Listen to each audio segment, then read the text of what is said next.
is unsteady, the ground beneath me shaking.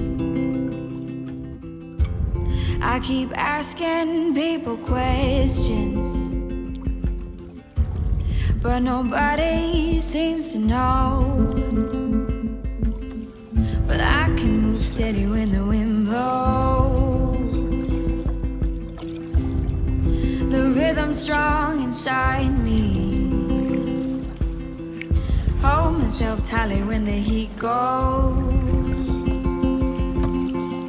Paddling out on the third day to photograph this magical forest of swampy cypress trees, I couldn't help but feel so grateful for the places that photography has shown me. The experience of watching the sun greet the day while you're meandering around on the water, patiently waiting to see exactly what beauty you'll discover this time. And you don't quite know what you'll find until you put yourself out there and look for it.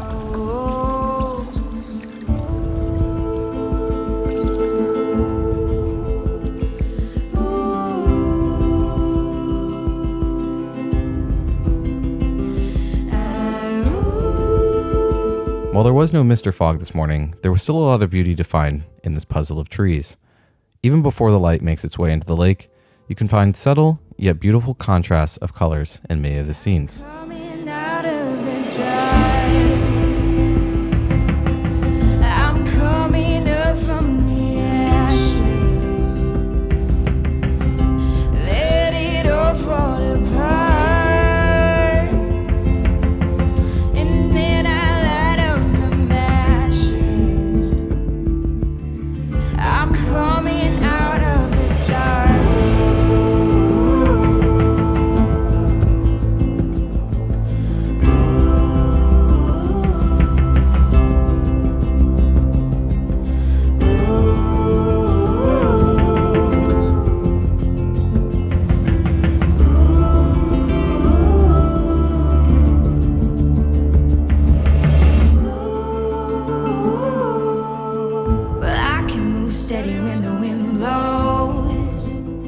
When the sun finally decided to create a bit of warmth and shadow, it can be completely overwhelming to find a cohesive image. It's rare you find yourself in a spot where you can genuinely shoot from 360 degrees. Many times, I'm just looking for an area where the light looks pleasing and then trying to find compositions within that area. I'm coming out of the dark. I'm coming up from the ashes. Let it all fall apart. And then I light up the matches. I'm coming out of the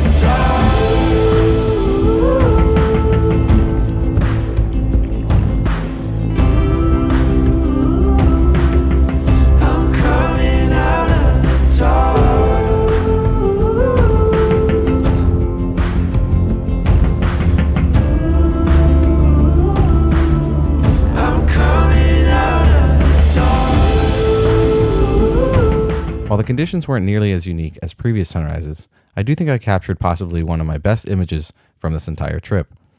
A tree collecting light in such a way that it appears like an illuminated chandelier. Beautiful glowing tones and colors that help separate a chaotic scene without much effort. I'm coming out of the dark.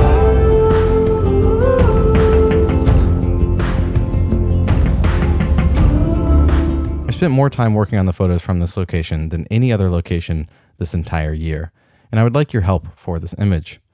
Which crop is more pleasing to you? This one of just the tree, or this one with a larger scene? Let me know in the comments down below. I'm coming out of the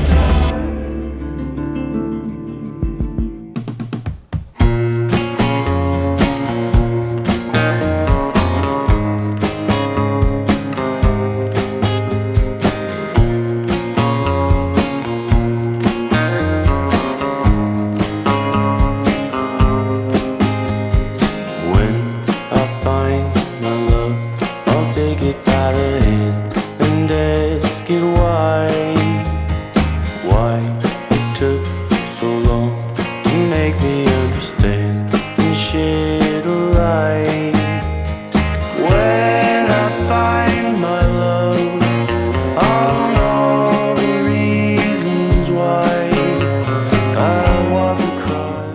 of these guys just building a fire while I'm editing. After spending the afternoon being absolutely spoiled, you'll never guess what we did next. Okay, maybe you'll guess. We're back out on the water. This sunset was likely the least lucrative outing of the whole trip, and also my shoulders were definitely starting to feel it by this point.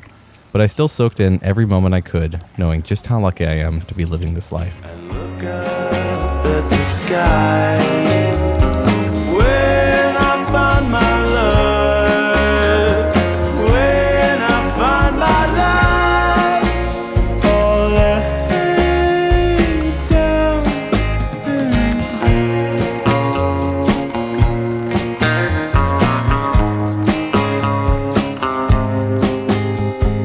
When I find my love, I'll take it by the hand and I'll explain all that I done wrong. And don't you know my love will place no blame. When I find my love, I'll comb my hair all night. As you've probably noticed, many of the shots here don't include the sky, which puts less emphasis on the need of clouds to capture any unique images. However, it also means that if there's no clouds in the sky, you don't get that nice, soft sunset light, and it remains quite harsh for the majority of the time the sun is setting. I spent quite a bit of time moving around trying to find compositions, but mostly being turned off by the light. If you pay attention to the scenes in the video, you should notice how little of the color in the trees you can see, which is caused by that harsh light. It completely drowns out all of the color and creates really unpleasing images. At the sky, when I find my love, when I find my life, all laid down and all laid down and died.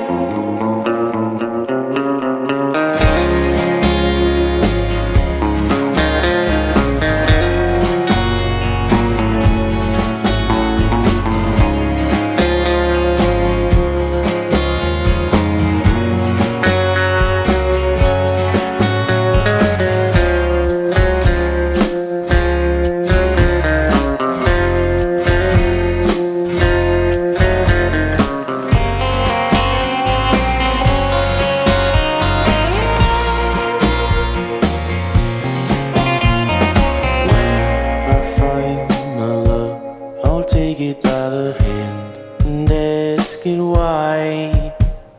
why it took so long to make me understand and catch my eye. When I find my love, Unrelated to photography, I highly recommend you make sure you don't drink too much before going out on the lake, because you might find yourself questioning every life choice as you paddle back with a full bladder. Which might have been me.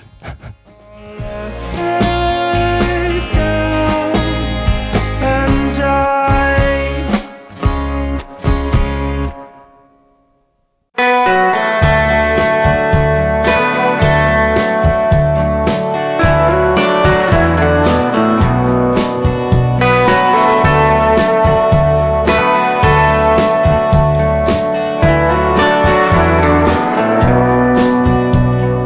Love of mine, I'm doing fine. I like to think I've changed. The next morning was likely the most beautiful sunrise we had experienced, if we had been anywhere else but on a lake full of trees. The clouds caught a decent amount of color, but absolutely none of it cascaded on those cypress trees. I tried to make the best of it with a silhouetted panorama, but it was nothing to ride home about, or in this case, paddle home about. New York, this All right, it's the last morning here on the lake, and I just want to say thank you to Bree for letting us all use these kayaks. Otherwise, we would not be out here on the lake taking photos every morning and every evening. So thank you, Bree. You got it. Everyone in the Thank comments, Taylor. everyone in the comments, thank you, Bree. Thank my husband for making it all happen. In the meantime, we all floated around and waited for the light to happen. Bree, I know you'll end up watching this. Thank you for being so welcoming to this complete stranger, not only to your trip, but also into your life. None of this experience would have even been possible or as enjoyable if it wasn't for your hospitality, kindness, and love. I just want to say how amazing it is to get to meet so many wonderful people because I make videos about pointing my cameras at stuff, reading comments from familiar faces on a weekly basis, and even crossing paths with people I would never have otherwise known.